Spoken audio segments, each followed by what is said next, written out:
The majority of the House of Commons and, more importantly, many of yourselves went to private schools. How can people who went through an elitist education system relate to the majority?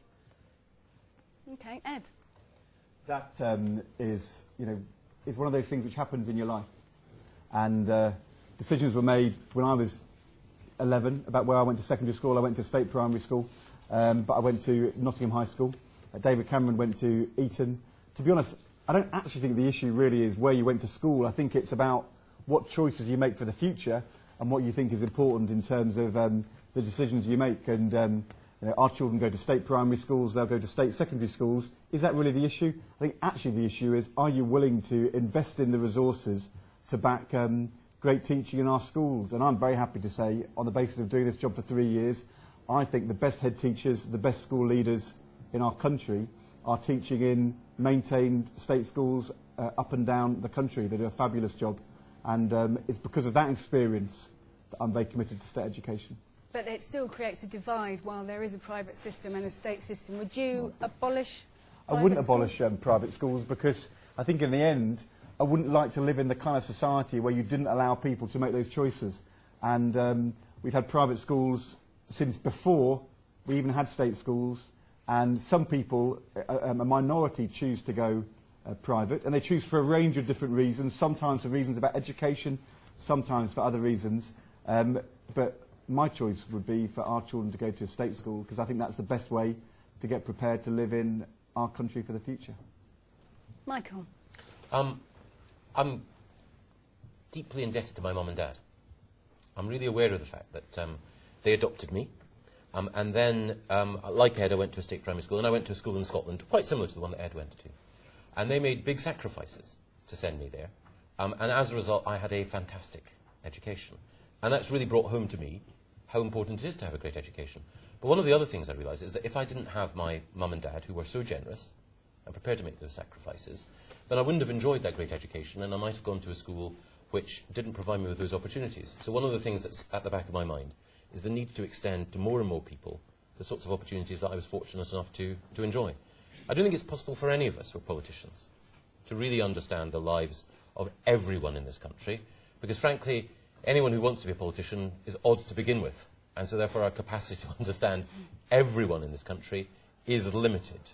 But the one thing that I hope, appreciate is, because of what my mum and dad wanted for me and what I want for my own children, I can understand why parents are prepared to invest so much time and love and care and attention in ensuring that their children get the best possible education, whatever level of money they have, whatever background they come from. And I think the one thing that David and Ed and I share is, because we realise how fortunate we were in the education that we enjoyed, we'd like more people to have a great education too. But are you saying, therefore, Michael, that if you pay for education, you get a better education?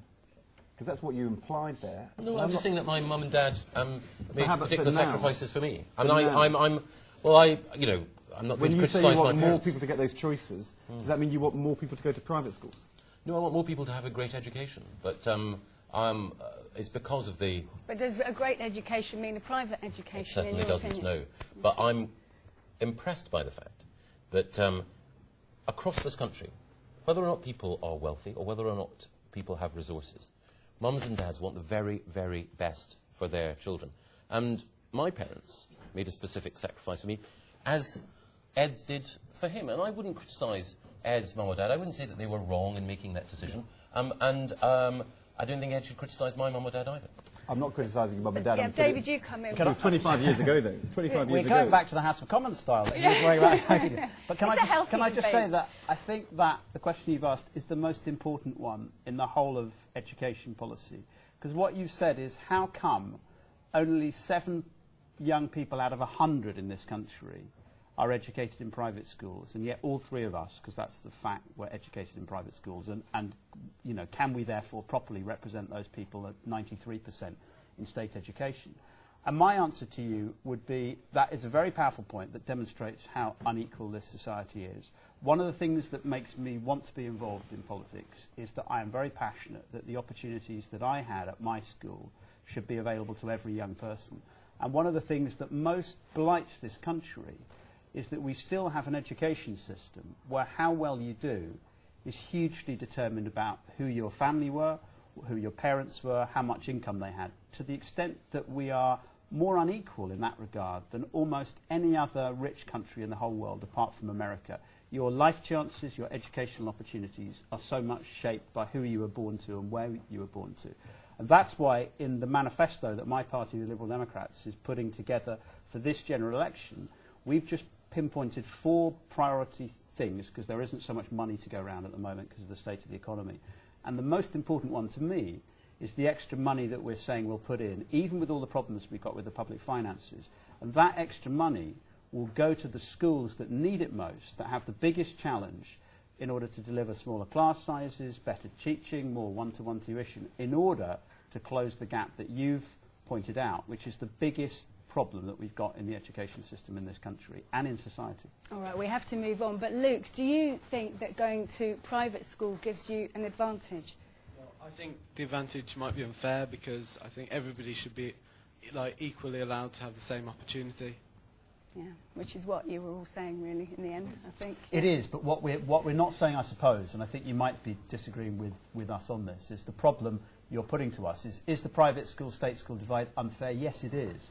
But in a free society, are we willing to take away the freedom of some people to use the money that they've got? And sometimes they're not as rich as we think. No. Private education. We have to, sorry Ed, we do have to move on. I know we could, this is a very important subject, obviously, to all of you, but we have to move on because I know Tilly has a question now. Yep, Tilly.